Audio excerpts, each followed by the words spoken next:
Paul Shu representing 160 here. John Wilson here. Neil Gaynor. Here. Paul Martin. Here. Walt Lashevsky. Here. Brad Houck. Here. Kent Maggart. Here. Keith Lincoln. Here. David Smith. Here. And Hugh Conant. Here. Okay, we have 100%. Thank you very much. Next, we'll have the invocation. Yeah, stand, please. Heavenly Father, we come to you today as an assembled body. We humbly request that you bless our meeting, our community, and our nation. Help us to work diligently, always for the common good and in the best interest of those we've been elected to represent. Guide us to be insightful and prudent in our intentions, visions, plans, deliberations, decisions, and their fulfillment. Work through us to provide a spirit of welcome to all in attendance, to engage in respectful and thoughtful dialogue and discussion, and with understanding, wisdom, and humility. Amen. Amen. If you wish to, prior to reciting the pledges, please take an additional moment of silent prayer in your own manner.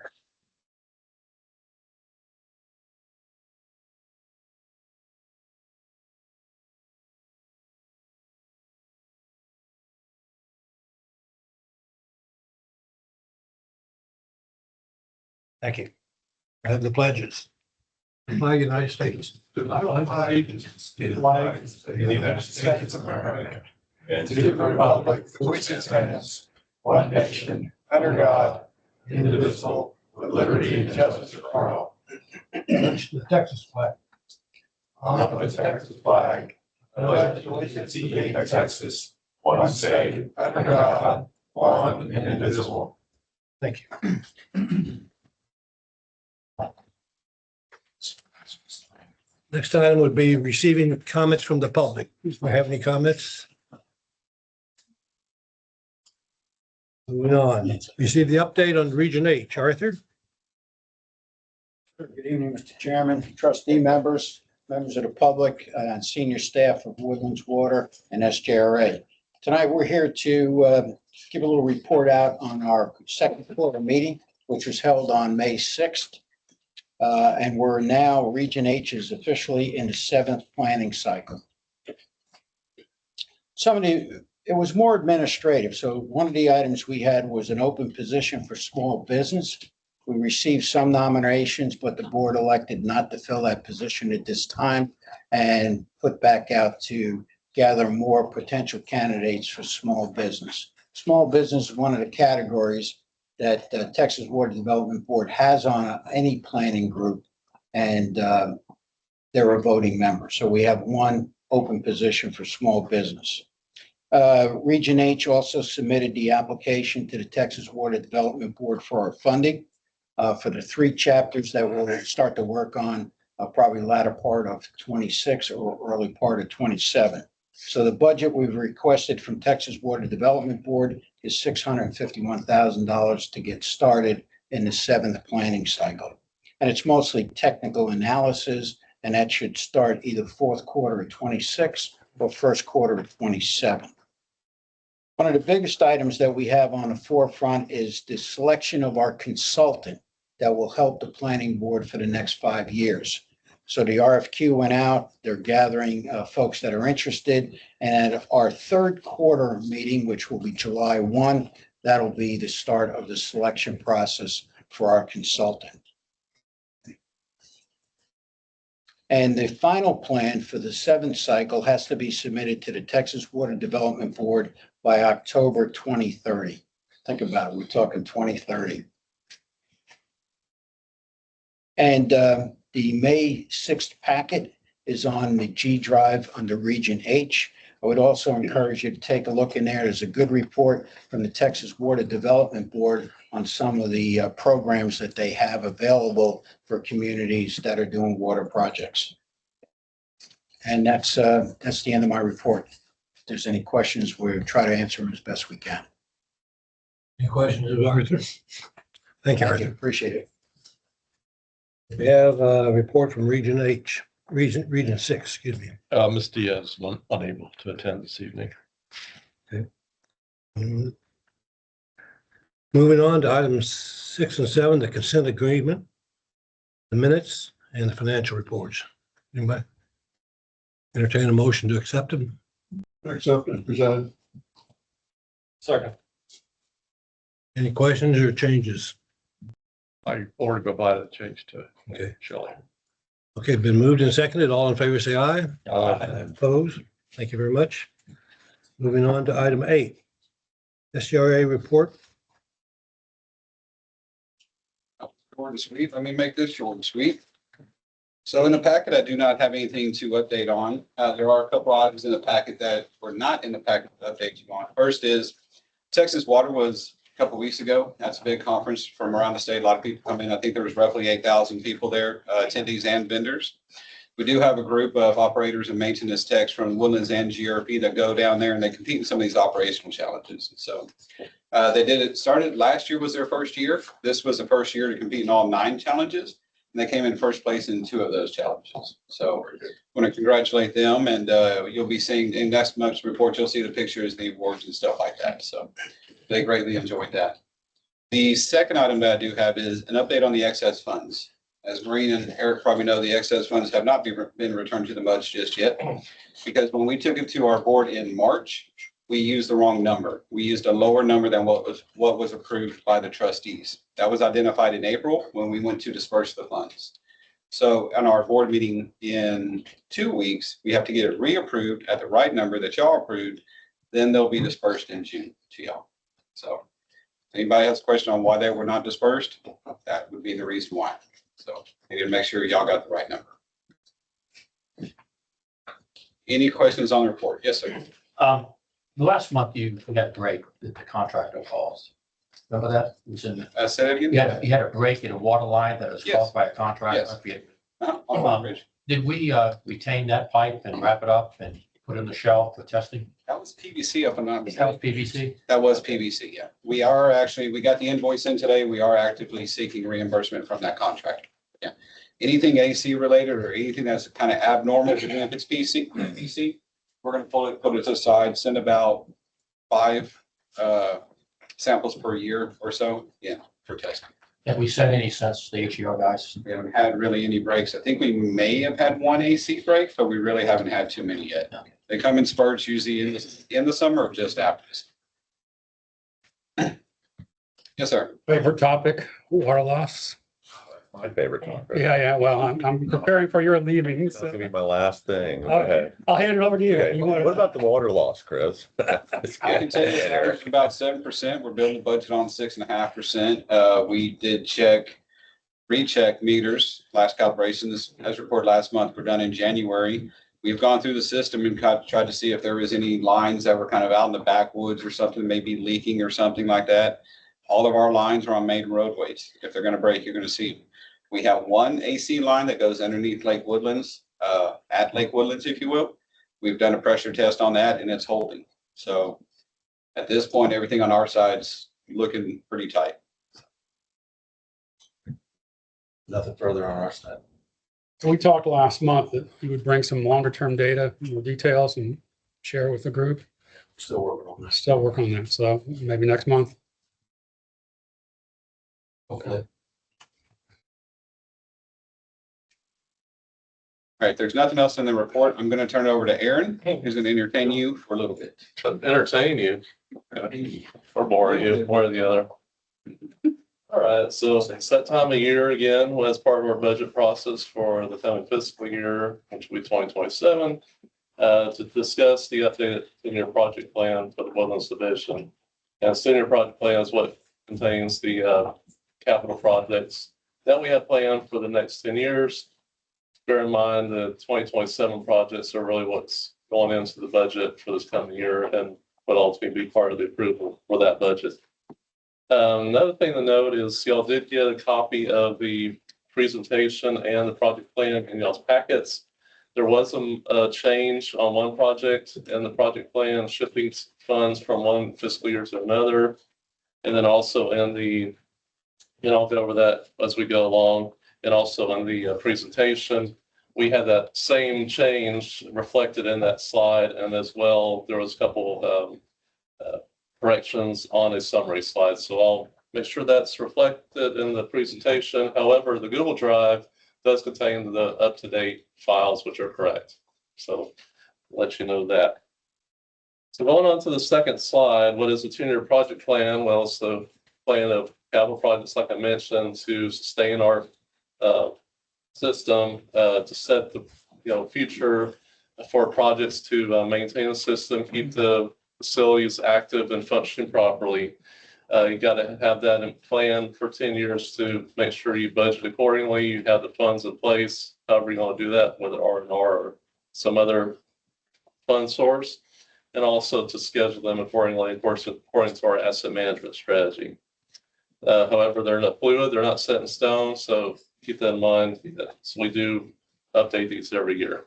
I don't think, Aaron, people have the slide in the package. Do people have it? Package has been updated compared to that presentation. Oh, okay. So we even got an older version. Okay. What's in there? Not in there. When is the last time we had a plan? We had a pause on of these plans, right? Did we publish a 26? Yes. Yeah. Whatever year. It was just the same. Yeah. We remain the same as we now. What is the difference between what's in a packet? It's big. What's in your packet in that one? Yeah. Or that was the one? This is a separate. Yeah. So this is the detailed slides and these PowerPoint Yeah, presentation. PowerPoint. This is Okay. the PowerPoint. Yeah, that's the detailed slide. So the actual project plan is what you're holding So what up. he's doing right now. Much better. Oh, you got it? Okay. Yeah, I'll switch those out now. Sorry, I got two there. Thank you, Leah. You're welcome. Okay, you won't all be looking through our package Yeah, now. throw those other ones away. Delete. Got one? Sorry. I skipped you. Okay. Thank you. We're good? We're Sorry good? about that. Yeah. Okay. We'll look at so that was slide 2, which I'm trying to think what it is in y'all's packet, but you can go according to what you just handed out. So going on to slide 3, developing and prioritizing the projects. Australia in the past 5-6 years has done a lot of a lot of studies. And utilizing those studies and the results of studies, looking at all the different types of assets, whether it be ESD rehabs, water line rehabilitation replacement, wastewater plant renewals, things of that nature. You factor that in with the asset management plan and you develop these projects for when they need to occur and when we would have the budget to do so. However, as things do break out of the blue, we may have to reprioritize projects in the project plan, and that's just why it's, like I said, it's fluid. However, the studies I mentioned, we don't just do them once. We'll do them every 10 years or so just to refresh them and make sure that we're managing our assets properly and that we're prioritizing them properly. If you go to slide 4, you can see examples of those studies, ones we could actually fit on the slide without getting too small. There's some others as well, but that just gives you an idea of that. So slide 5 gives you more detail on how that all works. You can see in the different bullets, we got different categories, based upon the type of infrastructure, but usually the top 2 bullets are showing a study that's been done or 2 studies that have been done, or it may be a study we've previously done and one we're planning on in the future. This project plan also contains those studies that we're planning for in the future to refresh our asset management strategy and reprioritize projects if they need to be. So you can see all the different categories listed there with the projects on usually the 3rd bullet that are included from those studies in the project plan. Moving on to slide 6, which is a nice colorful one. Just to cover a recap of how project plans are funded. For the most part, we're out of the R&R fund for most of the projects. So that comes transfers from the operating funds, usually on a monthly basis. However, you may also have grants, which we've gotten for one project recently, with Station 24, as well as bonds or other types of funding sources, which go into even larger projects, which we cannot fund just using R&R funds.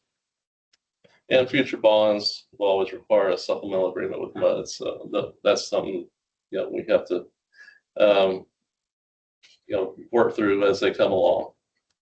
Moving on to slide 7, recap of our budget schedule each year. For the way we present the project plans and the budget to y'all.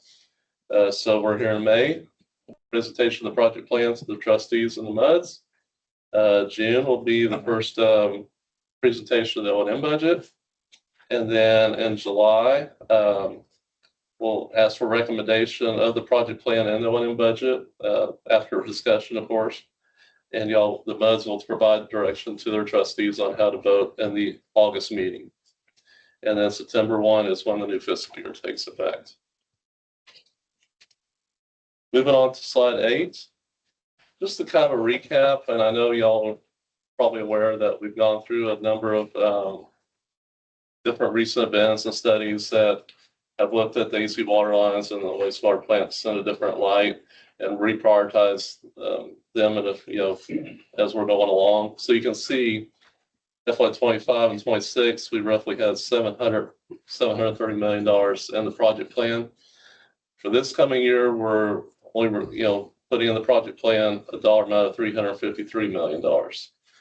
And if you look at the next slide, you'll see where a large chunk of that money went.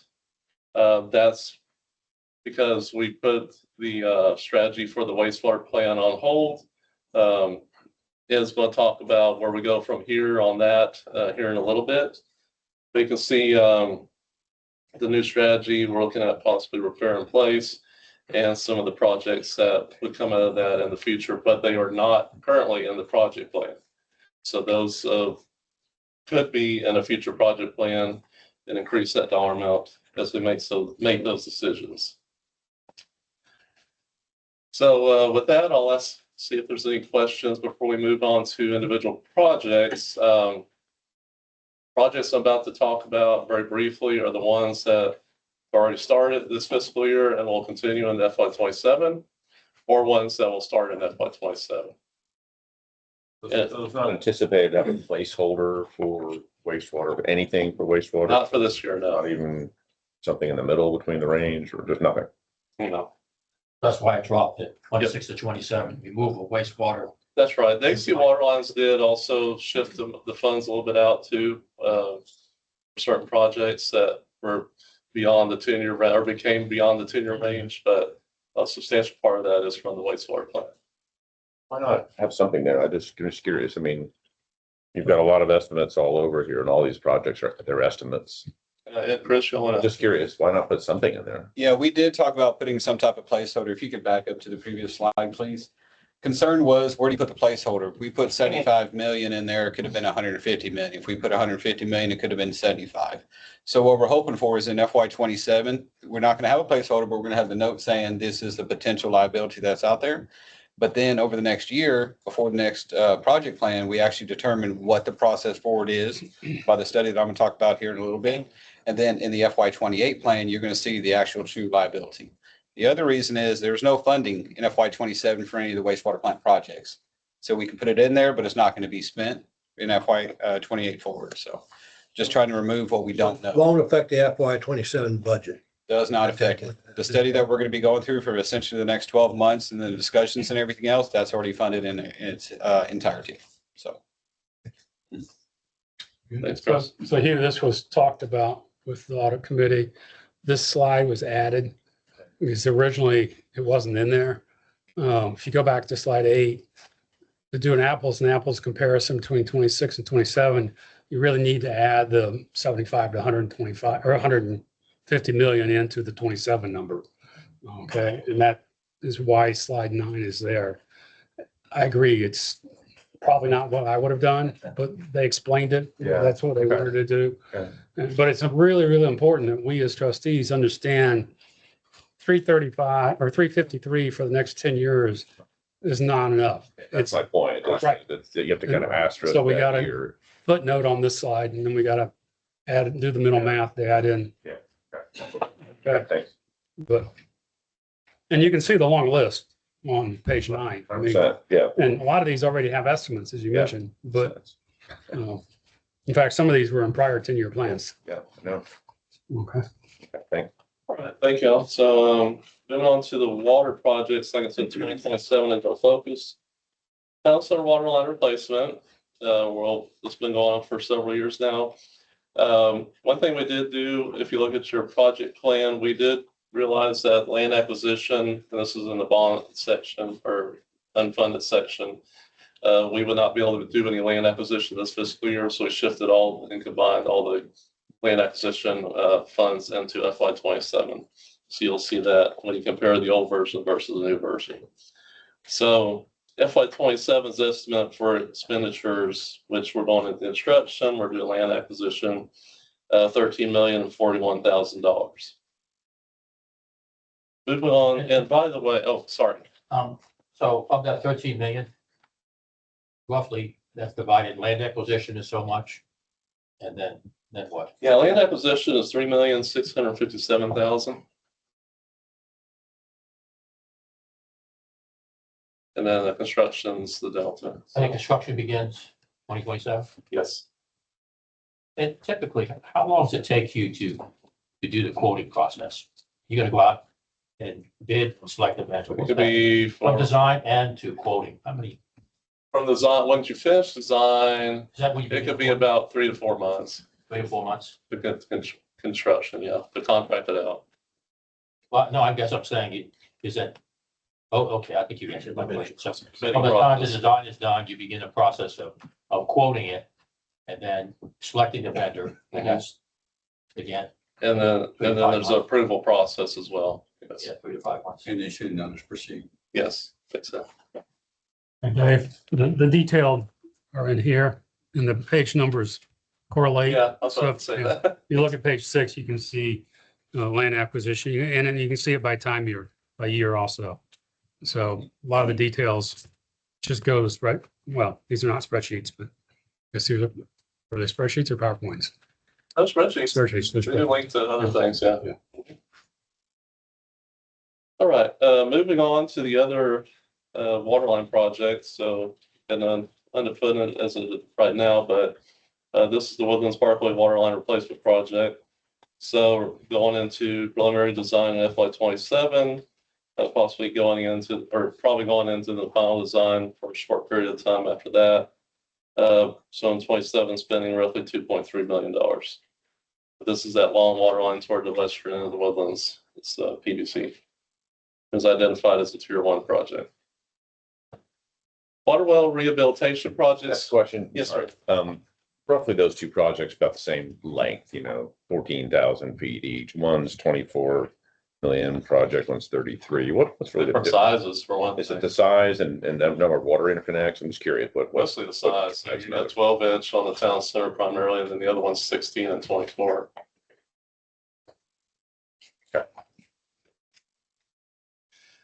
Water well rehabilitation projects. So there's 3 projects that we're talking about. We have a project that is about to go to construction here, and we'll continue the construction in FY 27, well as 3 and 13. We also have a project that we're under design with, which we'll continue to design in FY 27 and then go to construction and later in 27.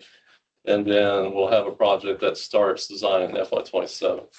And 5 of the 8 wells that are in this 3 project discussion are currently out of service. So mechanical issues, drop in production and vibration issues, we take them out of service before they can ultimately catastrophically fail and cause even a bigger issue where they're harder to repair. So those will be, those are ongoing and also coming up for FY 27. Aaron, if you have a Yes, sir. moment. Now, in the entire report, Yes, sir. well 3 was not on the schedule list. Catastrophic, it failed, yes. Yes, so that's after the fact of Yes. this report. And 13 and Yeah. there's several others. We'll get there. Yeah. So, there's 2 elements here. One is lowering of the pump Yes, sir. bowls, and the second is a change in the total dynamic head and pumping. Which result of the lowering of the pump. Right, but there's no recommendation because it was not scheduled for rehab. There's no recommendation on motor size. Well, let's see, According to table 3. yeah, Well, well, three, three, yeah. I don't think it was programmed in the interior report, so we're just, and that one, previous rehabs, show that it's had quite a bit of submergence left, more than the typical well, so we're not lowering that one, and, see, make sure. It's also the remaining Yeah, expected So- drawdown out in the future. right, right, Helps guide that. so we're not needing a change on that one at all. Okay, it's just the motor size is the question I had on, No, the motor size will stay the same as well. that can be accommodated, the change in dynamic head can be Yes. accommodated with the existing. Yes, all the wells Slides that above. are Okay, current 1027 discussion, all the motors can handle any lowerings that we do on any of these wells. okay, all right. Just want to get Yeah. clarification on that. But good point, if they do have a failure like that, where they get up to the front of the line for rehabs, if it is programmed into the interior report to do a lowering, at some point when that next rehab where it's going to Yeah, occur, there's enough of those. we'll go ahead and do it, even if it's sooner than expected. Okay. And just to note that currently well water provides about 45 to 50% of the water for the Woodlands, but we need to maintain 100% capacity for the Woodlands in case of surface water not being available. Right. So just going through these are the projects. Actually, pump 3 is to be lower. So we did have that recommendation from that's right. Wasn't in the interior report, but we did get that from an engineer to tell us what we needed to have for that one. So apologize for that misunderstanding. But for that project, FY 27 estimate $568,000. Like I said, 3 and 13 are out of service. Next project, 7, 15, and 30. Those are also all 3 out of service. Construction costs in FY 27, $1,738,000. And then 19 and 27 are actually the ones that we're kind of now restarting with the interior program for rehabilitation. So design and then starting construction FY 27, $352,000 for that year. And both pumps will be lowered. That is one case, though, Neil, where yes, 19 will need a larger motor. Yeah, yeah. Got it. Thank you. Elevated storage tank number 6, currently in final design, R&R funded. We're under a temporary variance, but it'll be expiring soon for our EST capacity. So we need this elevated storage tank to meet TC requirements, but also help with high demands and fires and breakages and things of that nature when they occur. So that's meant for that primary construction and 27 is $6.5 million. Any other questions on the water projects? What was it? I'm looking, I live near this area, so Egypt Road. What was the motivation? Was it pressure to add that water tank? No, it was the fact that we were out of compliance with the TCQ regulation for elevated storage. Didn't have enough. We didn't have enough, no. Is that because of expansion in that area? It's because of the number of the connections and then the number of gallons per day per connection you have to have. So yeah, it's a straight calculation. And just, I guess, that out of compliance, that was lasting how many years? Because the construction's been kind of quiet in that area. Yeah. For 20 years. It's been 6 years. 2017 to 2020 timeframe, because Yeah, it yeah. was right after the 6 and final counting was done. Mm-hmm. And at that time, when the TCQ came to do the inspection, they used the SFDUEs, and so therefore it put us into the violation. We need a 10-year period and we need to get this thing What built. was the county, 5th or 6th? 6 and 5, 6 and 5, yeah. because that's the SFDUEs that are actually stated in the waiver itself from TCEQ. What Yeah. number did they use? Conversion, 217. Oh, no, 439. So Water. wastewater is 217, water is 439, so they use the 439. Yeah, no worries, a lot of numbers. Yeah. All right, moving on to the wastewater projects for 2027. And here's one y'all are about to be discuss more with Ed, but getting the wastewater owners advisor analysis. So FY27 estimate, including, we'll start spending some funds this year, but then FY27, $345,000. Like that. What company is that with? Rollo. So Aaron, just for clarity, just go to page, well, I guess it's a slide showing the sewage trunk lines. That force main from wastewater, facility number 2 is shut down, right? Never to be reopened. Oh, that old forest? Yeah, I don't think it can be utilized because the lift station was abandoned at plant 2. So We also cut out about isolation between the two. We can't have any kind of temporary, if there's an issue with wastewater treatment plant. How about a lot Facility more? 2, you won't be putting in a emergency line and pump to move any sewage to the gathering system of wastewater treatment facility number 1. Is that correct? Yeah. So I was coming back and forth, but basically what we did was we removed the pumps from wastewater plant 2, what used to be lift station 15. We cut about 100 foot of pipe out, just because it was exposed. If there was an emergency condition and we needed to put it back in service somehow to move flow from plant 2 to plant 1, it just takes some pumps that we have from other lift stations, other facilities, and then basically patching 100 foot of pipe. So it does take work, but I mean, it'd probably take about 2 to 3 days at max to put it all back together. How would it impact sizing assessment of what's going into Wastewater plant 1? 1? Yeah. It does not come into play because we do not consider sending flow from plant 2 to plant 1. Okay. It was done when plant 2 was still being developed before the new expansion was done. So we've just discounted it every since.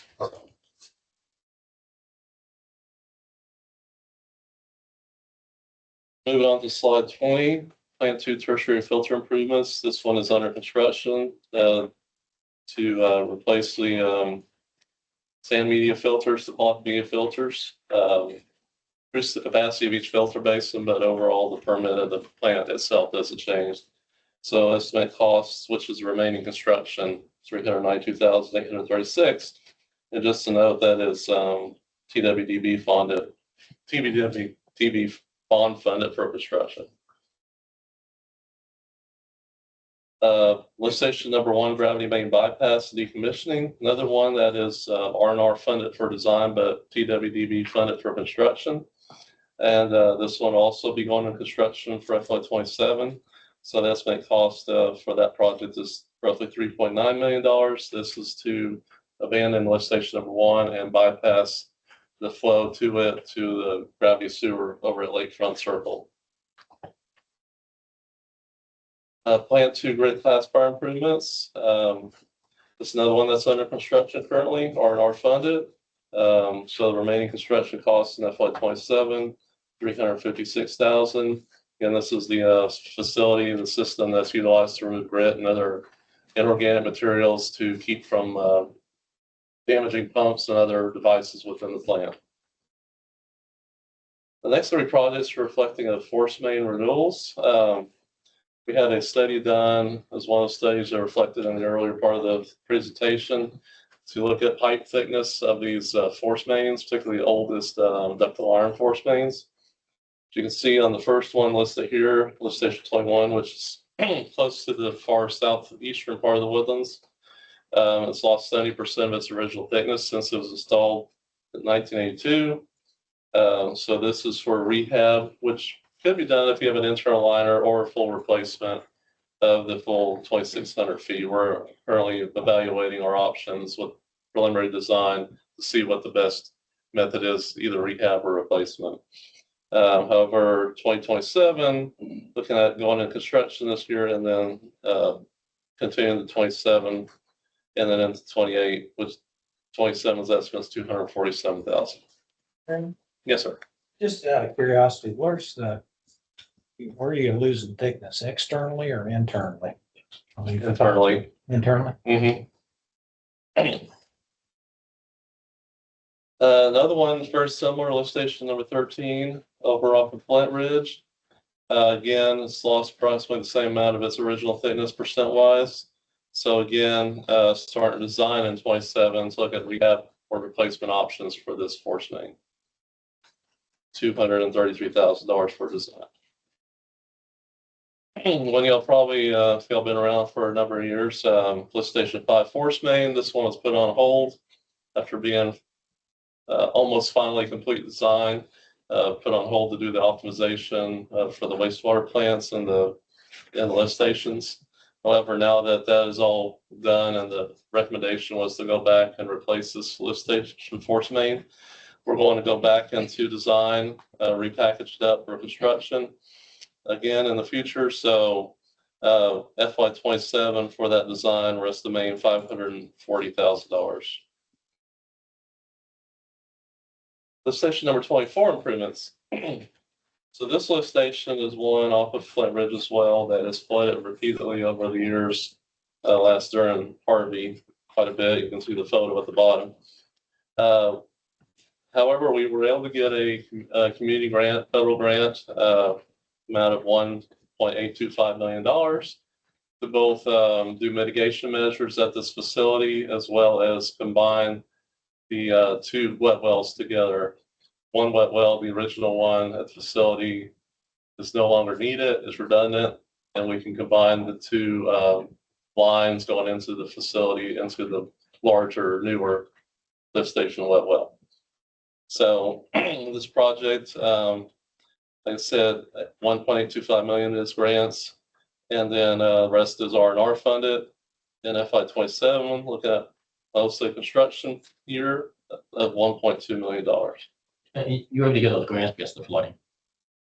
Yes, that was the primary reason the grant was able to be gotten, yes.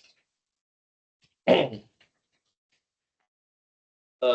3, the one over in Trade Center, Harper's Landing area, small 0.9 plant. This is a case where we didn't need a study because ultimately the device broke. This is the device, the first kind of screening device in the plant that gets rid of the large rags, things of that nature before going on to the plant. However, we had a large piece of lumber material that got caught in the bar screen. It kinked it all up. It damaged the rakes, the gears, the sprockets, bent the frame. We're able to repair it. However, it's still breaking down pretty often. We got to repair it. And so we're going to replace it outright. And that's what we're doing. We're paying for in FY27 is that equipment for $220,000. As noted, it will be installed internally by Australian personnel. Plant 2, belt press and conveyor replacement. So this is a project that will start out with a preliminary design study to evaluate the facility, the condition of the belt presses, the conveyor, and the building to see what the condition is, the remaining life of those systems, the availability of parts, all those different things to help us better develop when this project ultimately should be done. However, we have for now put into the project plan for 27 the preliminary design so we can get that all done. And then afterward in the project plan, we do have placeholders for final design and construction based upon the outcome of that preliminary design.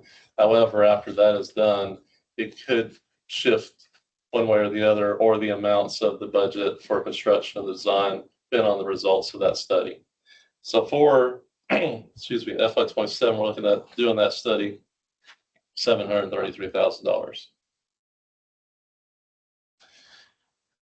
South Shore, so this is the last large project noted for 27. South Shore Gravity Main Rehabilitation. We're almost done with final design. This is a project that is being funded by TWDB bonds for final design and construction. This is a large gravity main that's heavily deteriorated, kind of on the east and west side of Lake Woodlands, along Woodlands Parkway area. And so FY27 will be the construction year at roughly $6 million for that project. Well, it looks like lift station 5 is going to be rather critical.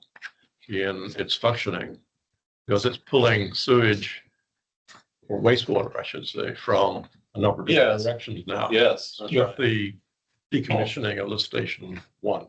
That's correct. And then we got that South Shore project Yeah. that feeds into it. Right. Mhm. Unfortunately, we did rehab the lift station just about 5-6 years ago. So it's functioning very well.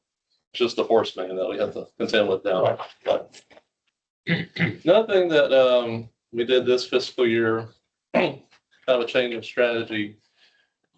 Not change of funds necessarily, just change of strategy. So O&M budget, you have things such as your salaries, your insurance, your chemicals, things of that nature. In the past, we've also had some line items for repairs or installation of things such as valves or repairs of manholes. However, with the project plan, it really didn't make sense to have it over there and be an O&M funded. So this year, we're pushing all of those type of projects and installations or repairs into the R&R funded project plan. In the past, we did that with the lift stations, but now we're expanding that to include facility painting, whether it's water, wastewater facilities, installing or repairing water line valves in the system, and then rehabilitating wastewater manholes. So that's going to be an ongoing project with funds each fiscal year in the project plan. So how did you moved it over? So how much money would you typically spend if you did move it? You know, how much was it in O&M? It's roughly the amount that's forecasted each year in the project plan you'll see in the summary. Hold that up here. Chris, I don't know if you know off the top of your head. Yeah, I was just adding it up. So the lift station rehabilitation's been in the project plan for a number of years, so that wasn't moved over, but roughly water facility painting and wastewater facility painting, it is around $50,000 per year, so 100,000 together. Water system isolation valves, about 50,000, and then manhole rehab is about 100,000, so about 250,000. If to fund the R&R every year, how do you equate that to, pennies per 1,000 gallons? If you had to, look at the rate structure, how would that, if you, how many pennies per 1,000 gallons? I realize it's a mixture between sewer and water. Yeah. Is there a way you could, Yeah, we can figure that out, just because, I mean, it's an expense in the budget, right? Because if we put it in the O&M budget at right now, 6 million, then you transfer that over. So I can't do it off the top of my head, but roughly 1 penny on the water side is about $55,000. And 1 penny on the wastewater side is about 29,000. Together, they're roughly 85,000, 86,000 change. So if you have to figure in $6 million and just do a clean split of 3 million water, 3 million wastewater, that's how we roughly get it. Those are rough numbers. Don't quote me next month because I'm a liar. and has the R&R been fairly level? I know you gave your report that one time, but it looked like it was fairly level. Right. So the R&R was created in FY15. I think this is on one of maybe your next slide or so. Yeah. The R&R was created in FY15 for FY16 starting. At that point, it was $7.5 million. And we funded $7.5 million for about a year or two till we sold the 2017 wastewater bond. To not have a rate increase, we decreased the R&R fund contribution from 7.5 million to 5 million. And we've been at 5 million for quite a little bit. And then it was somewhere right around 2020, 2021, we started increasing back up to about 6 million. And then one thing you'll see in the additional slides Aaron's going to present is we're recommending to increase that in the budget from 6 million to 7.5 million in increments of $250,000 per year. So in FY27, we're looking at 6.25 million going in R&R instead of 6 million, which is roughly a 1% water and sewer rate increase. But it sounds like you're already moving $250,000 worth of projects on O&M to R&R. We are. So the base should be 6.25 and 6. Right? 27. Yeah, the base is at that rate. It's just a coincidence that the rate is actually increasing at 1%. The budget looks like a 1% rate increase just by coincidence, but the base is going to be 6.25 going in FY27. Because you're adding new projects or because you want to spend more money? Both. You can only spend $250,000 once. I can only transfer 250. Well, yes, I see what you're saying, but in the project plan, This is not funding. So what you're seeing is going to be cash flow related. Everything's already pre-funded. So I'm increasing it 250,000 by coincidence because I'm moving the projects over, but I need it for future projects as well. Good. Well, it seems like the 250 ought to be set aside for items that typically had been in O&M. Agree. I entirely understand. Whenever we move those projects over, I expected the O&M budget to drop, right? Because you're moving those 250, R&R to go up, and it'd be a neutral thing. At the end of the day, ended up with a 1% increase though. Now, that does not mean because I moved that $250,000 over, that 1% increase is due to R&R.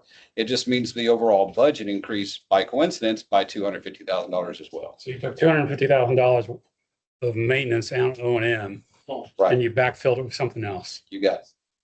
We'll learn all those details next month. You'll learn what I know next month. So, but your R&R, you're spending this coming year, what, almost 14 million? R&R, Between waste Yeah. and Yes. water, about 14 million. correct. Is that pretty typical last years? For budget reasons, it's been fluctuating between 10 and I'd say probably 14, give or take. Now, of course, like Aaron said on the early stages, it fluctuates all the time. So this is the plan. Depending on number of things that happen, we may not spend 14, we may spend 6. So. Okay, do you want to finish up The this? 217 bonds were from the Major maintenance, major rehab, maintenance. yeah, had nothing to do, it was right at the same time, 6th and final accounting. Six and final, 5 and counting. Nothing to do with 6th or 5th and counting. This was actually 3 named projects. Yeah, that's 3. 3 named projects in the project plan that we removed from the project plan and bond funded instead of cash funding.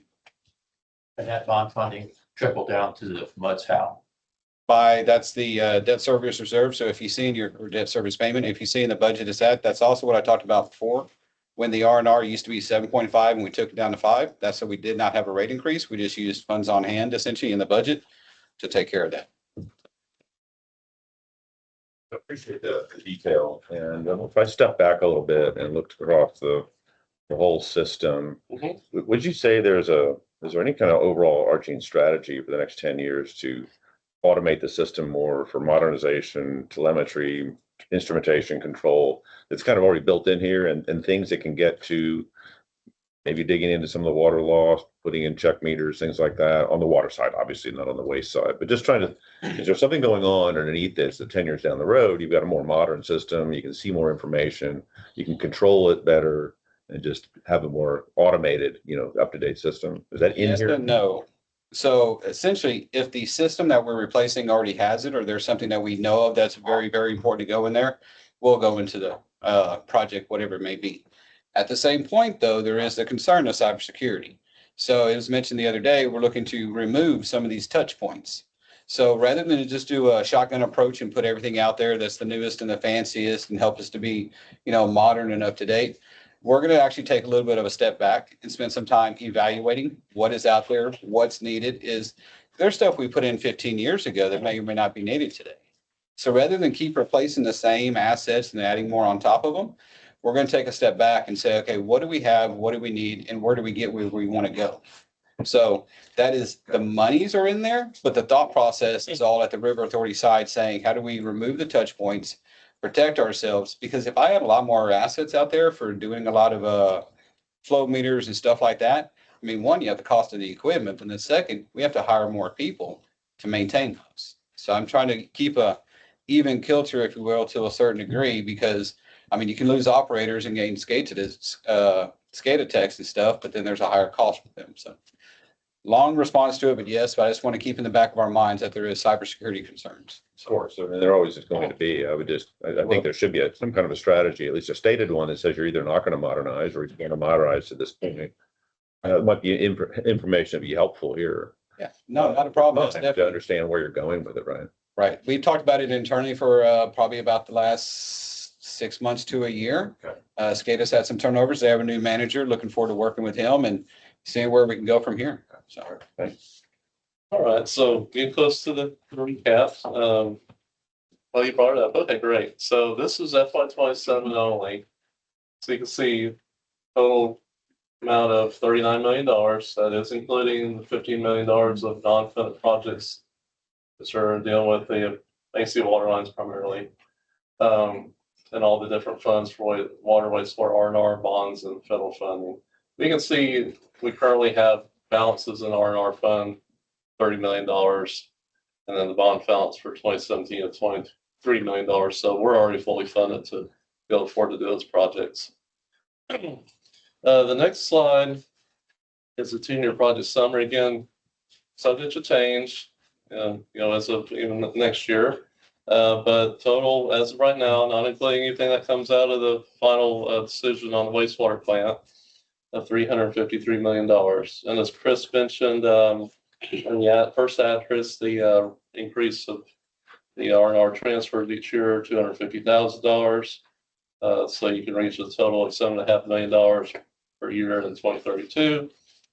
And one other thing I just wanted to note is the non-funded projects. I would ask to show what those are over that 10-year period.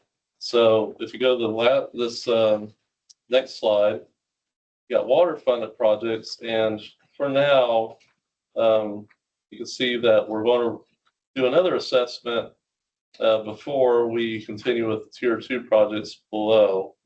I guess you'd say, well, 40. So everything in the first 4 projects, we'll continue with those as we get funding. However, before we do the rest of them, we'll do another analysis, another waterline condition assessment to see what kind of testing we get, results we get from more lab analysis and break history, and see if we can prioritize those again. Herman, you're talking about another water well number 40, a new? Yes, but we're going to do another also water well evaluation. It's programmed into the project plan. So we had the interior report that was done back in 2022, 23. So by 2030, 2031, I'll have to look at the 10-year project plan again. We'll do another analysis, both condition assessment and looking at the aquifers and the demands. But yes, we're looking at abandoning some of the other older wells. We've already abandoned wells 2 and wells 4. Looking at also abandoning well 1, which is a very low producer, and then well 6. And then, as I mentioned earlier, we still need to continue to maintain 100% capacity with our wells. So we're looking at replacing those old wells, abandoned wells, with a new Jasper well. I'll be around. I got a real question whether you'd be drilling any new wells with a surface water treatment plant that we're trying to increase production down here, and then trying to have 100% backup. Yeah, and that's part of the evaluation that we're going to do at that time, because you have 37 wells right now. You may not need 37. It may not be 100%. I mean, right now you actually have about 150 to 175% redundancy production of wells, but you may want to come back and say, I don't want 60 million gallons a day of capacity if my peak is 35. You may say, collectively, we're comfortable at 50 MGD backup capacity to account for wells being out of service. But that's one thing we're watching, and that's one thing that 2030, 2031 study is going to do. So, because we might start losing abandoned wells because we can't lower them anymore. So that's the lost capacity right there. All right, so we go back to slide 31. So your comment about, based upon the fund balances, we're fully funded, which looks true, but we've got on the page non-funded projects. So I guess my question is, with excess balance we got in our fund, do we really need any more funds for 2027? Yes, you do. No, you do, because this is showing FY27. So when he says we're fully funded, we are fully funded on the first 4 categories for FY27. Yeah. We also have to pre-fund the projects, right? So some of these funds that we have, that 29 million, is also for FY28, FY29 projects. For example, in March, when the trustees approved lift station 5, just about $10 million, you're only showing an expense in FY27 of 5. The other 5 is included in that 29 million to be spent in FY28. I'm not saying you don't need the money in 2028. Right. I'm saying, do you need, from a cash flow standpoint, do you need additional funds in 2027? Like remove the transfer to R&R? Well, you've got, well, your balance is 29.9. You Right. go add 6.25. Right. Okay. That looks to me like that alls adds up to more than 39 million. Right. So if you take the 29, let's say 30 million, because it's right there, then you take off that 12 million that's funded under R&R, right? Then you're down to, what's that, 17 million? And then you throw on the 6 million that would get you at 23 million to fund the other projects in FY 28. So I see what you're saying, but it does put you at risk in future years. That's our concern is every project, if I'm starting design and it's a $10 million project, we need to have all the funds available before I go to construction for that. It would be nice to see a flow of your cash. We do the cash flow every year as part of this. We can definitely get that to Eric, let y'all take a look at it. So where would you expect to get the 15 million in unfunded projects? That is currently the supplemental agreement fitting with the MUDs. Those non-funded projects are Woodlands Parkway and Town Center.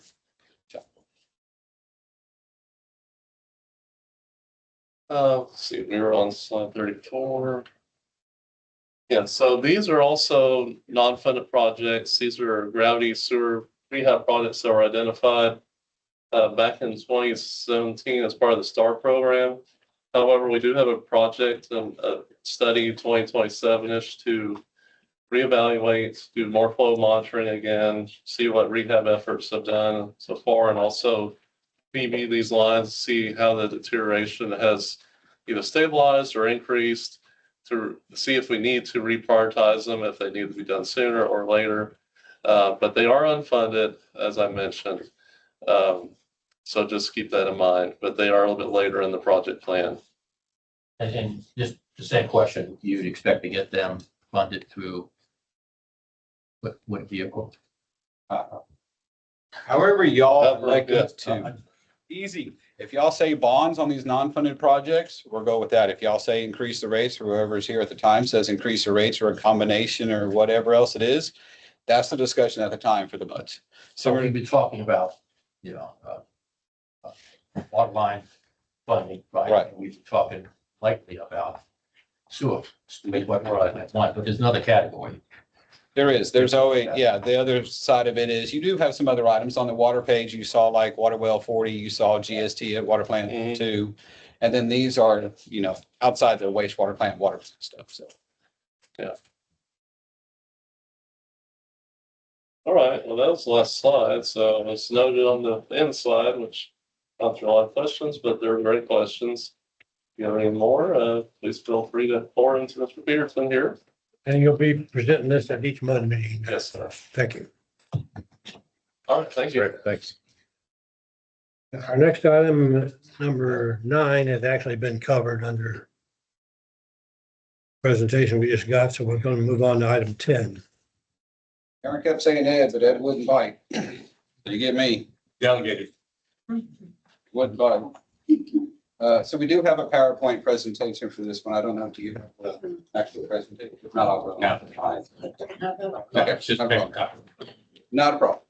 So last month, at the trustees and at the MUD meetings, the River Authority had a recommendation that was at that point talked about. It's a one-page, very high-level rough estimates of everything related to the path forward on wastewater plant. So as we try to typically do before the vote, which is what this item is for, we have brought you the scope of work for Carrillo. We have also brought you, included in there is the budget, the schedule, and everything else. This PowerPoint that you have is the high level, pull you out of the weeds, if you will. So what I'm gonna do is I'm gonna start on the existing conditions, just briefly run through some items with you. So what we're looking for with this item is to move to the repair and place option only and conduct an analysis study on that item. To do that, we're going to use the condition assessment and structural analysis that Carrillo did back in 25. We're also going to be using the Woodlands water data that was done on SFUEs back in March. We're not going to go back and pull old data. We're not going to reuse things. We're going to use everything that we've most recently had that y'all reviewed and approved upon. Is Eric complete? Has he completed that? I thought For zone 1, I do believe so. Yes, region 1 is complete. Yeah, it is. One in. One is. One We is still have to complete, do not 2 two. or 3. Yes, sir. So I'm going to move over to the next steps page, kind of walk through this. One of the key things is to determine the appropriate capacity of wastewater plant one. This is something that we've talked about for quite a bit as well as y'all called right sizing the facility. And so what we're proposing is to use the TCQ rules for average daily flow and 2 hour peak to actually determine what would the TCQ require when you go to the facility and design it at some point in the future. Okay. Now, we've done in the past, as you know, we've done, we think this, Freeze and Nichols guess is this, y'all think this. This, using TCQ actually rules and regulations, will actually tell us what actually needs to occur, right? Rather than the assumptions and everything else. So we'll actually utilize the TCQ rules and regulations to determine the size of the facility. Let me ask you. Yeah. We got this paragraph 217 or chapter 217, and then we got 317. So how do you determine the TCQ rules? So there's a lot of conversations with them, and there's the word that we don't say too much, and I know people in the room just need to kind of a little bit. You're going to fall generally under 317. If you go under 217 and you're going to re-rate the facility, you're going to have to re-rate under 317, just right off the bat with TCQ. However, there are certain types of waivers and common conversations you can have to see if there can be a little bit of wiggle room with that. One bit of caution or just something to consider with the re-rating. Re-rating sounds good, right? You're going to take your average daily flow. You don't need 7.8. You want to go down to 6. TCQ rule said your average daily flow, you can go to 6. On the inverse as well, you do have the 2 hour peak flow. Right now, your plant is 7.8 average daily flow, peak of 18 MGD. Okay. If you re-rate the facility, they're going to examine those two and a couple other things at the exact same time. So they may look and say, yes, your average daily flow can reduce to, let's say, 6 or 5 or whatever's decided. But they're also going to see the data for the biggest 2 hour peak that we've had in the last 5 years, which was 25 MGD. And they're going to possibly take your peak from 2 hour peak from 18 to 24, 25, 26, 27. So you could, let's say, win and reduce your average daily flow and say, well, the basins don't have to be as big, but then turn around and have to increase the basins or put in additional processes because your 2 hour peak per TCQ regulations now has to be increased. So just something to stick in the back of your mind. Why would we want to lower the rating? We've got 7.8. Why would we do that? That's part of this is just go through the study and say, this is if you went through the TCQ and if you wanted to re-rate it and if you wanted to right size the facility, then this is where it would sit. We're not asking the TCQ to re-rate it. We're just coming back and saying, here's a study with where it would be. This is where you are now. Y'all may look at that point in time after the study's done and say, you know what, we like where we are. We're going to overbuild a little bit at 7.8, but we're not going to actually go and increase the facility's 18 MGD. Yeah, I mean, Chris, I know you know, this is the controversial topic. And I think it's good that people understand this. The whole peak flow thing has been going on for 20 years, as you know. 60. In fact, I have a file from 15 years ago that I got labeled peak flow crisis. And we had an all-mud meeting and we had this issue of peak flow because we had a big rainstorm. Well, since then, we've had 3 500-year floods. And it's my understanding, to get this clear, is we've never had to bypass the plant. Correct. You've never. We've never bypassed, we've never put raw sewage into Panther Creek. Is that correct? Officially, we have put partially treated sewage into the You creek. don't have a bypass that. No, it's never been raw sewage. It's gone through the facility. It's mostly rainwater, but it did equate to a violation, but no fines. So But- anyway, explain to me, Yeah. you end up and you allow it to back up into your system. Right. Into the water lines or the wastewater lines all through the area. And that's enough retention to allow you to eventually handle it in the plant. Is that correct? To the most part, we still have violations related to the 2 hour Well, peak. but you say violations, No, I say violations, not fines. Okay. But let me tell but you, those are This. voluntary reporting, right? no, you're required. It's No, fine. but it's self-reporting. Yeah, we have to report it per statute. Right, to but the then state. you never get a notice back and said, you guys need to fix that. Well, I mean, You that did. comes with every violation says you need to look at and evaluate and fix whatever's wrong with it. But part of this determined appropriate capacity is through the study, we will get, this is what the TCQ, if you were going to re-rate it, this is what they say your number is going to be. At that point, I think there y'all would maybe want to have a discussion to say, okay, if we're going to go to this, are we better off where we are? But that's stuff we can talk about in the future. The second big item is determine a tiered replacement strategy based on timing, right? Or based on condition. So what you're going to see is we're not going to break it up in every 5 years, every 10 years. We're going to go back to the condition and structural assessment and say, what Crow is, you go back and say, this is when these assets need to be replaced over a 20-year period, right? Or maintenance needs to be done. A lot of y'all heard it was coating that needed to be done, so maybe it's coating in the first 5 years, along with the aeration basins. We'll take that after it's all done, work with y'all and say over this, 6-year period, we need 2 bonds to do these items. At that point, we'll put it into the project. So at the end of this, you're going to have the tiered replacement strategy as well as what the TCQ would say if you were designing the facility, what they would say it needs to be. Before you turn the Yeah. page, I've heard a couple times 5-year history, and what's on the page is 2010 to present. There's a lot more than 5 Yes, and that years. is, the irony of that is I'm the one who asked for it to be there and I clearly forgot. So what we're going to do is the TCQ rules and regulations, as you're going to read, does state that they're only going to look at a 5-year history, right? But in the last 5 years, you've only had 2 violations, 2 peak flow events, right?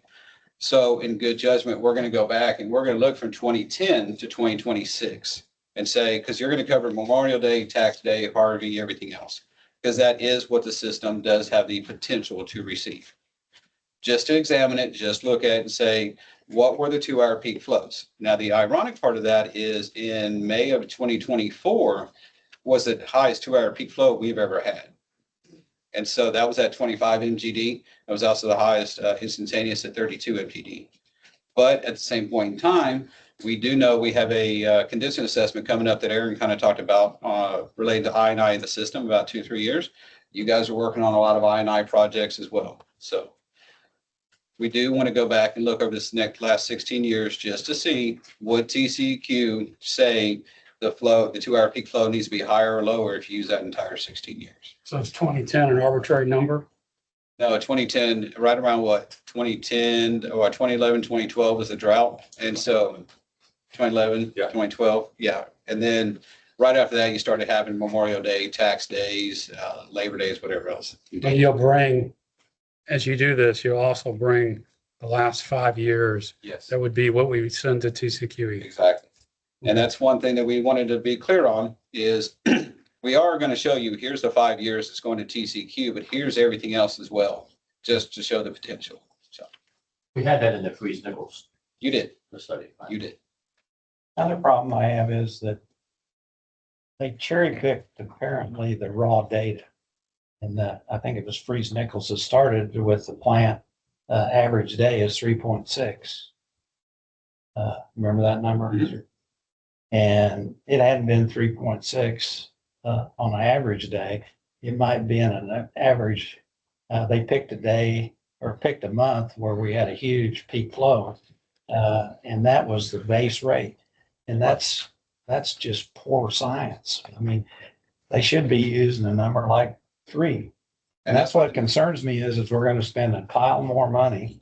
And then we're going to have, we need to sit down, or you need to sit down and say, okay, what raw data, base data are we going to use? And then start. They will be using the monthly data from 2020 to current. So it's just over 5 years, whatnot. The TCQ is going to require monthly and average data and everything else. All that. So we can't go in and say this one month. No, but that's exactly what they did. They picked 3.6 was the highest in any month in 5 years. No, Why don't we're they doing pick- monthly. Okay, so they're gonna, for 5 years, it'll be Everything. the average of the last 5 years. You're going to see it. That'll be the base. That'll be the base, but then keep in mind, and I'm not going to get into too much because we'll be here all night, but at the same point, you still have vacancy to take into consideration. So this study does have some sensitivity built in, essentially low vacancy, medium vacancy, high What do you vacancy, mean vacancy? empty buildings, empty houses. Because, yeah, I mean, you look at Hughes Landing, if half of it is empty, you have the potential if they rent it out to have the wastewater flow coming in, right? Difference of opinion. We need to be careful of that data. I saw a vacancy rate in the Woodlands was 11%. Which if you look at the rest of Houston, it's about 31%. That's a good example. So, Right. you know, we throw those vacancy numbers around, but when you look at the impact, as an example, they publish it. It seems to be that Woodlands is quite full. There's a difference between what's leased and what's actually full of people. I think that's the big difference. It's due to people's work schedules, homework schedules and things like that. I'm just going by what's published, the No, 11% vacancy understand. rate. No, great. And Eric and Kim will be in all the meetings with us, you know, going through this and evaluating the vacancies. So I remember that Reese Nichols study, right? The 6 million gallons per day we designed was driven by a way to reduce the cost of a new facility. Correct. So if 70. we try to revisit that 6 million. I think we have 7.8 now. I guess the question is, you know, what does it take to maintain without revisiting change in rating? I agree entirely, but part of it too is to go say, what would the TCQ do on the re-rating? Because you need to consider you're going to be putting concrete in the ground. They may come back and say, no, if you did this, everything would be smaller. So, but the new plant was going to be 7 MGD with the buffers and peaks. And as part of this, they're going to look at potential buffers and peaks there. So I just want to know, there's a movie called Groundhog Day. You keep on repeating the same thing over and over again. Oh, yeah, I'm still here, you know, 4 years later. Yeah, there we go. Right. All right. One other thing is Yeah. that you lost, I lost. All right, we're gonna count that as a win. All right, now we're on budgets and timing. So on this one, the remaining funds from the owner's advisor is $286,000. Okay, what we're asking for is the authorization to spend $268,000 on everything we just talked about on a high level, but everything that's in here, essentially reviewing the re-rating of the facility, what the average daily flow would be, the peak flow, and then also along with that, determine a tiered replacement strategy for the facility for the next 20 years. This does also include the consultant doing it in 6 to 9 months and 2 MUD meetings. Right now, they're considered basically a consultant could come here and talk to y'all. Consultant could have 2 all MUD meetings, whatever it may be, but just 2 meetings are planned. If in the course of going through, we need more meetings, that is not in here, that would mean an addition to scope. And that's roughly of that 18,000 or so that's left over in the funding, could be used for that. And then at the very last item, deliverables will include recommendations of required renewals and associated timing. I know what I was gonna say. Yeah. You said in your storage tank, you've got a variance from DEC. Correct. And how long has that been in effect? That's roughly 8 to 10 years. 10 years, you've had a variance now. We can get variances for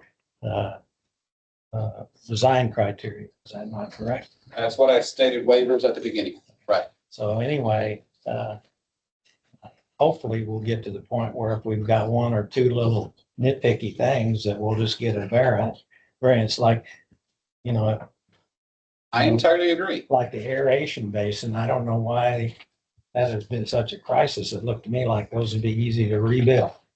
And So the aeration basins, actually, we did go for a variance because they were going to put us under 217. So we showed the data to go back to basically 217 with a little bit of modifications.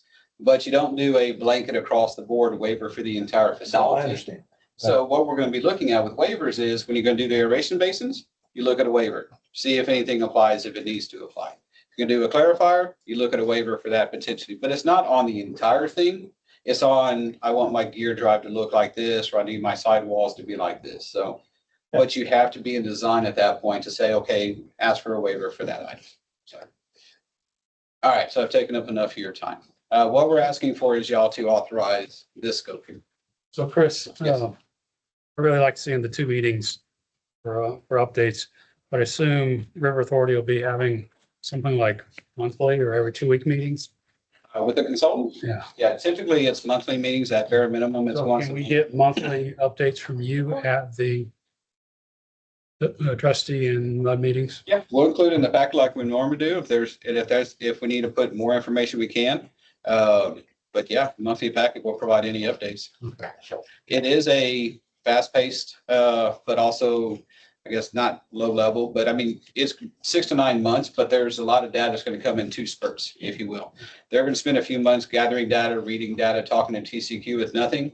And then they may have something after 4 or 5, 6 months or 3 to 4 months. So we'll definitely update you. I just don't want to get your hopes up that you think every month you're going to see, a whole lot of things, because it's going to come in essentially two spurts. Question, Chris. The interim presentation, that's just going to be a, what's being developed in this analysis to date. That's in August. At least the week, MUD interim presentation, 8/13, 8/19, somewhere in that week. Sorry, which page? Here. Oh, you're in the scope. Yeah, Oh, yeah. that's more interesting reading. He's in the weeds there. Yeah, you wait. Oh, no, you gotta go in there. You gotta No, go I in should there. have gave that to you. I should have known better.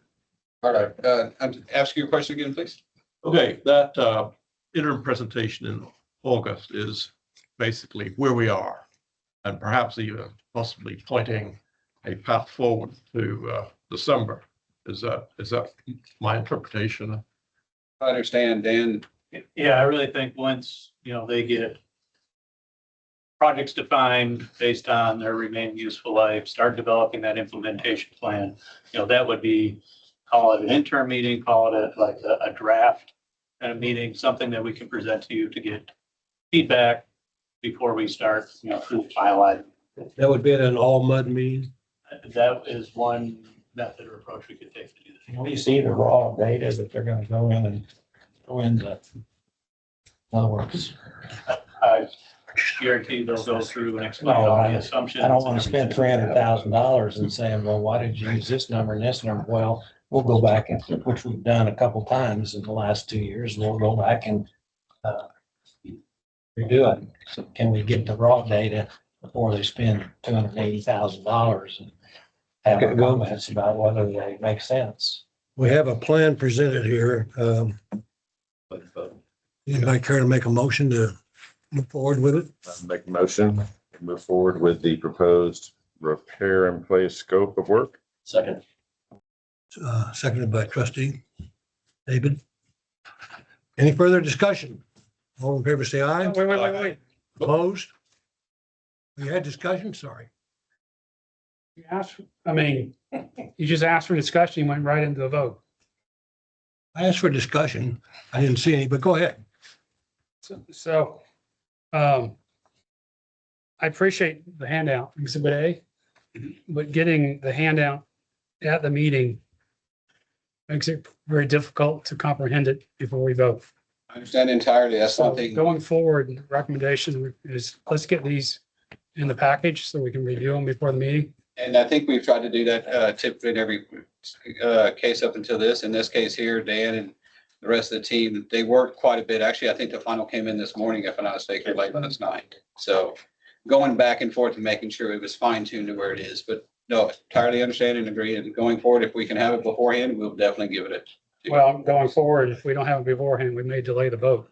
That's Okay. I don't know how you guys feel about voting on something that you see at the start of the meeting. What's your objection? The timing of the details. It would have been nice to have this with the package so we could have reviewed it and come with questions rather than get it at the meeting. Okay? So, anyway, that's my comment.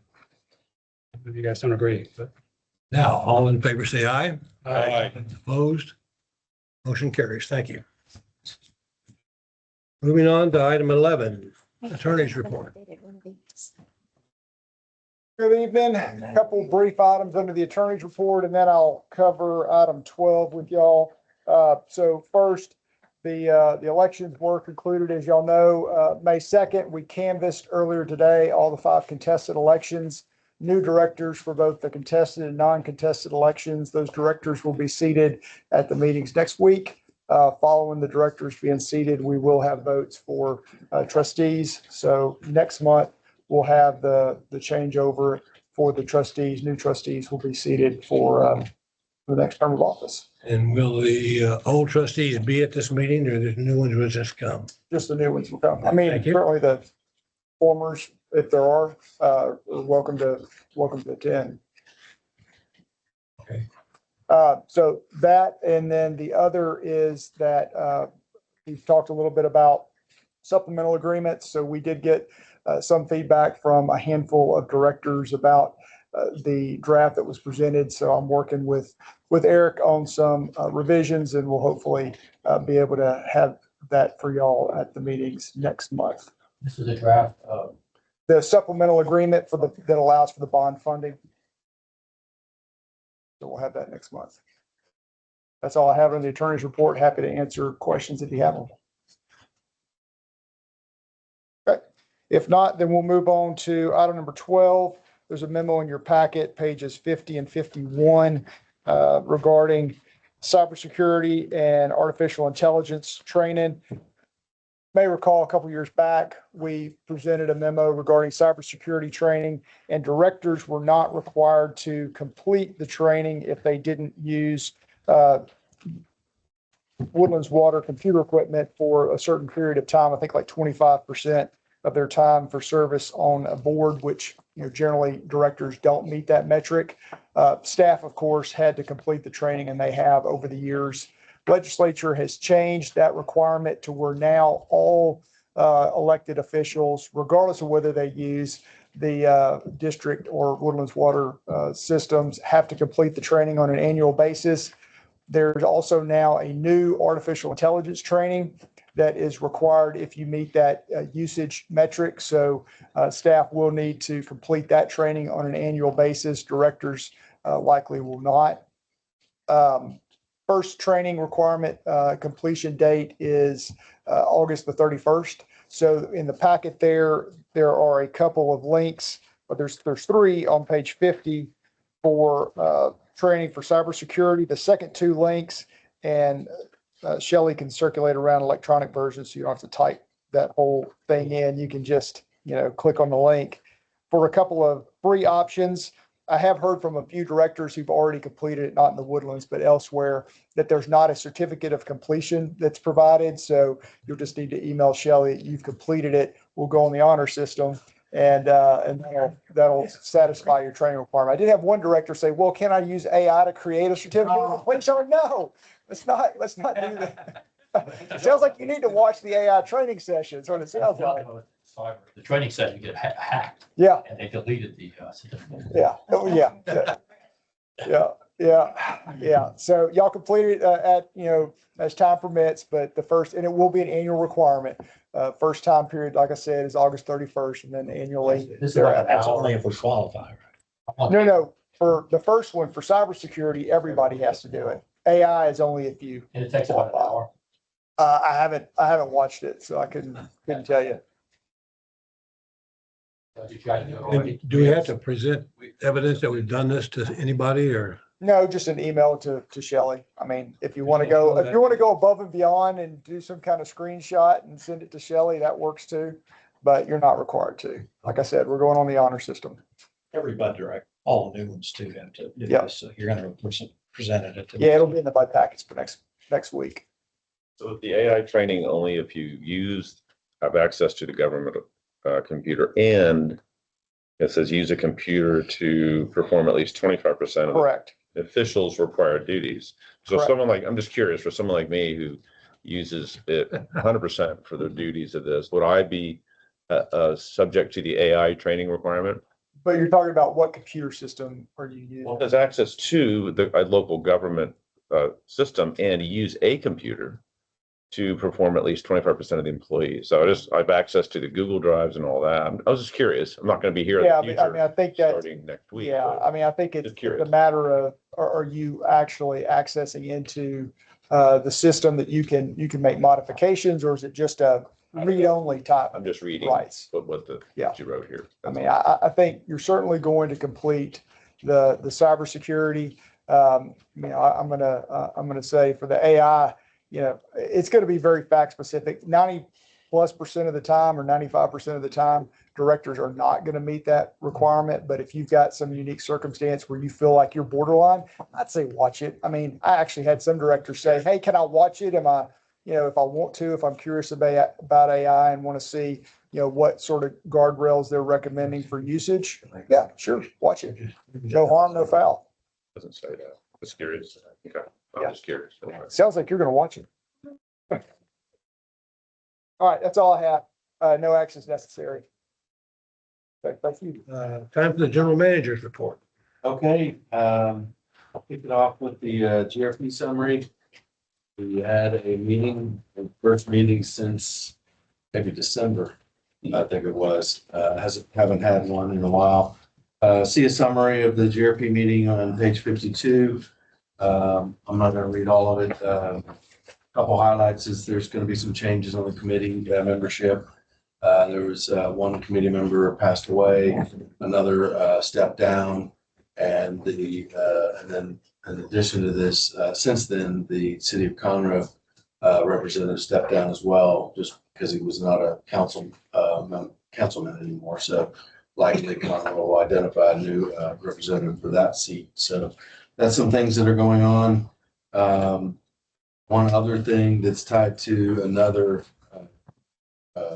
attachment in here, which is next page, starts at 53, is SJ reported that they received some comments from various GRP members and have since sent out the pro rata splits in that next document. So you can see the May letter from Chris and then the subsequent breakdown of all of the members. So you can see, and we would be, we are in that 22%. 20, that's right. I was trying to find this.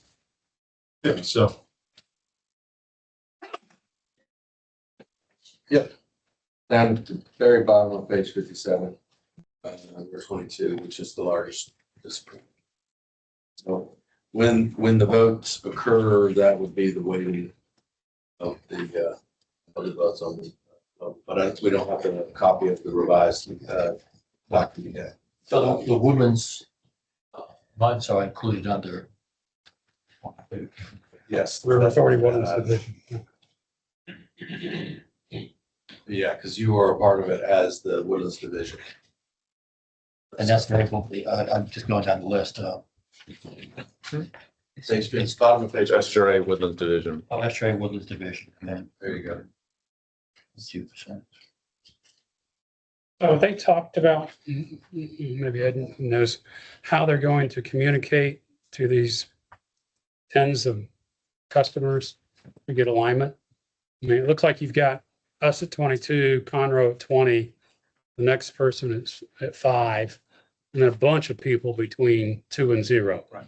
So we have to have 85% acceptance of any changes to that global agreement for it to be even considered approved. There were maybe 10 entities that responded with comments. The others, no acknowledgement. And so we'll send out the revision or things that have been asked. And we may get responses, we may not. If we don't get responses, it fails. Yeah, so you've got a lot of people who've got to vote. Right. And within a certain period of time. But if we send it and they never reply back, we're at this point, we're counting that as they're not interested in the change. So just to refresh my mind again. So if this fails, right? The deal that Congo gets is what? Then they get an independent agreement with provisions that they request. And those provisions are, generally speaking, Is in that document. I understand, I don't have it memorized, David, but you have a but copy. it does not include that whole list of the global agreement, right? It has some items, but not all items. So Ed, you're saying if an entity here does not respond, you're saying that as a no vote. Correct. So this is not 85% of the respondents. It's 85% of the total who are in the program and a non-response is a no vote. So you're not gonna make any verbal written contact and say, you know, could you Our give us a, contract, we're notifying the legal person that is in our contract. And we do have contact information for all of them. But in most cases, we're contacting either the operator of the entity or their attorney. you can't send them a piece of paper that says, if you agree, yes, and agree, sign here, no, No, yes. they have to sign, they will have to sign the agreement if they approve it. Oh, I understand that. So if they don't sign the agreement, that's a no vote. That's Against it. considered a no vote. Against it. So it has to be a positive affirmation back. Oh, it works better than NCAP.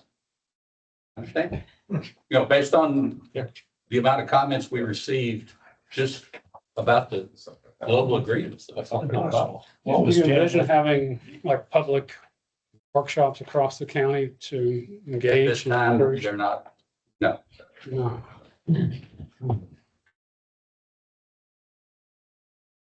I'll just make a comment, you know, that contract you handed out. My frustration with it, it's not paged. So when I took it apart, it's very difficult to figure out how to put it back together. You know, there's no paragraph, there's no paging. You have to, I printed it all out and I started shuffling the sections and so whoever paged that document did a poor job. And I'll put it back together and check it again, but. You use Back to the you use a electronic computer, version. David, then you don't have to worry about that. Well, you're It right. all stays together. I could get it on there. You could do it that way. Yeah, I could get in there. It's the Humpty Dumpty test. Yeah, because they need all the king's horses and all the king's men. Couldn't get back together again. That's exactly right. I said, where's this page go? I'll have to pull the electronic. version. Try it. Yeah. But I printed it out to highlight it. Yeah, you can highlight on there too, right? And I got a big screen. Are you through? Yes. Okay, item 14, staff or ad hoc committee meetings. The Personnel committee, I don't think met.